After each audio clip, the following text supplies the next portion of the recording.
Assalamualaikum warahmatullahi wabarakatuh. Ikhwanal muslimin dimanapun berada, dalam kesempatan ini insya Allah saya akan menjelaskan cara bagaimana melaksanakan sholat tasbih. Sebagaimana kemarin telah saya sampaikan bahwa di hari tanggal 10 Muharram atau hari Asyura, salah satu amaliyah yang dianjurkan kepada kita, salah satunya yaitu perbanyak sholat sunnah. Dan yang paling utama yaitu sholat sunnah tasbih. Mungkin di antara kita ada yang belum tahu bagaimana cara melaksanakan sholat tasbih, atau ada pula yang sama sekali belum pernah mengerjakan sholat sunnah tasbih. Maka dalam kesempatan ini saya akan menjelaskan bagaimana cara melaksanakan sholat tasbih. Ikhwanal muslimin, sholat sunnah tasbih yaitu 4 rakaat, baik dikerjakan di siang hari maupun di malam hari. Namun jika sholat tasbih dikerjakan di siang hari, hendaklah 4 rakaat sekaligus, 1 kali salam. Wahia arba'u raka'atin bitaslimatin wahidah wahwal ahsanu naharon. Jika sholat sunnah tasbih dikerjakan di siang hari, maka 4 rakaat sekaligus, 1 kali salam. Dan jika dikerjakan di malam hari, au bitaslimataini wahwal ahsanu lailan. Jika dikerjakan di malam hari, maka sholat sunnah tasbih yang 4 rakaat itu bagusnya kita kerjakan 2 rakaat 2 rakaat. Berarti 2 kali salam. Karena Rasulullah dalam hadisnya menjelaskan, sholatul laili mathna mathna. Jika kita sholat sunnah di malam hari, maka hendaklah sholat sunnah tersebut kita kerjakan dengan cara 2 rakaat 2 rakaat. Untuk lafaz niat sholat tasbih, jika kita kerjakan di siang hari sekaligus yang 4 rakaat, maka lafaz niatnya usolli sunnatat tasbihi arba'a raka'atin lillahi ta'ala. Dan untuk lafaz niat sholat tasbih yang kita kerjakan di malam hari yang 2 rakaat itu, maka lafaznya usolli sunnatat tasbihi raka'ataini lillahi ta'ala. Setelah takbiratul ihram seperti biasa, kita baca doa iftitah, lalu surat Al-Fatihah. Terus kalau kita hafal nih, setelah baca surat Al-Fatihah, maka rakaat pertama kita baca awal surat Al-Hadid. Awal surat Al-Hadid, rakaat pertama. Rakaat kedua kita baca surat Al-Hasyri setelah Fatihah. Dan rakaat ketiga setelah Fatihah kita baca surat As-Saff. Rakaat keempat setelah Fatihah kita baca surat At-Taghabun. Itu pun kalau hafal.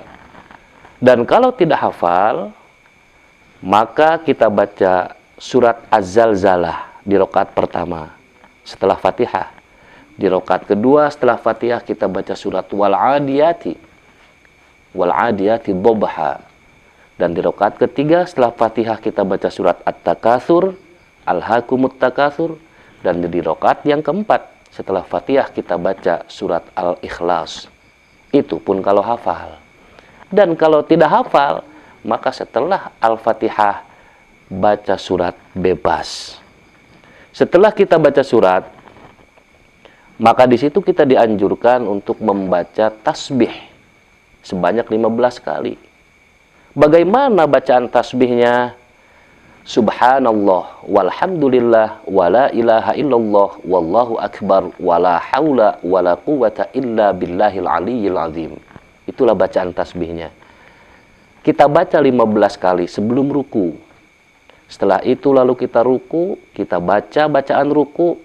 Setelah itu kita baca 10 kali tasbih tersebut. Lalu setelah kita ruku, lalu kita i'tidal. Seperti biasa kita baca doa i'tidal. Setelah itu kita baca tasbih lagi 10 kali. Dan setelah itu kita sujud pertama. Di sujud pertama kita baca tasbih lagi 10 kali. Lalu kita duduk di antara 2 sujud. Di saat kita duduk kita baca lagi 10 kali. Lalu kita sujud yang kedua. Lalu kita baca lagi 10 kali tasbihnya. Setelah itu jangan dulu berdiri, kita duduk lagi. yang dinamakan duduk istirohah atau duduk istirahat. Nah, di saat kita duduk istirahat, kita baca 10 kali. Jadi, per satu rakaat bacaan tasbih tersebut jumlahnya ada 75. Di saat berdiri kita baca 15 kali. Di saat ruku kita baca 10 kali. Di saat i'tidal 10 kali. Di saat sujud pertama 10 kali. Di saat duduk 10 kali. Di saat sujud yang kedua itu 10 kali. Dan di saat duduk istirahat 10 kali. Maka jumlah per satu rakaatnya bacaan tasbih jumlahnya 75. Dan rakaat yang kedua kita kerjakan sebagaimana rakaat yang pertama. Kita baca tasbih lagi 75 kali di tempat-tempat yang tadi sudah saya sebutkan. Ikhwanal muslimin, sebenarnya sholat tasbih bukan hanya dikerjakan di tanggal 10 bulan Muharram saja. Bahkan kalau bisa, kita kerjakan sholat tasbih tersebut di setiap hari. Fa in istata'ta an tusalliyaha fi kulli yaumin faf'al. Jika kita mampu mengerjakan sholat tasbih setiap hari, maka kerjakan. Dan kalau kita tidak mampu, fa illam tastati' fa fi kulli syahrin marratan. Maka sebulan sekali kita kerjakan. Dan kalau sebulan sekali kita tidak mampu juga, fa illam tastati' fa fi kulli sanatin marratan. 1 tahun sekali kita kerjakan. Dan kalau 1 tahun sekali kita tidak mampu juga, fa illam tastati fa fi umrika marratan. Maka seumur hidup hendaklah kita pernah mengerjakan sholat tasbih. Karena kalau seumur hidup kita tidak pernah melaksanakan sholat tasbih, fa illam yaf'alha aslan dalla dzalika ala takasulihi fid din. Maka kita termasuk golongan orang-orang yang bermalas-malasan dalam urusan agama. Sedangkan orang yang bermalas-malasan dalam urusan agama, maka itu sangatlah berbahaya nanti di hari akhir. Ikhwanal muslimin, mungkin hanya itu yang dapat saya sampaikan. Mudah-mudahan bermanfaat. Assalamualaikum warahmatullahi wabarakatuh.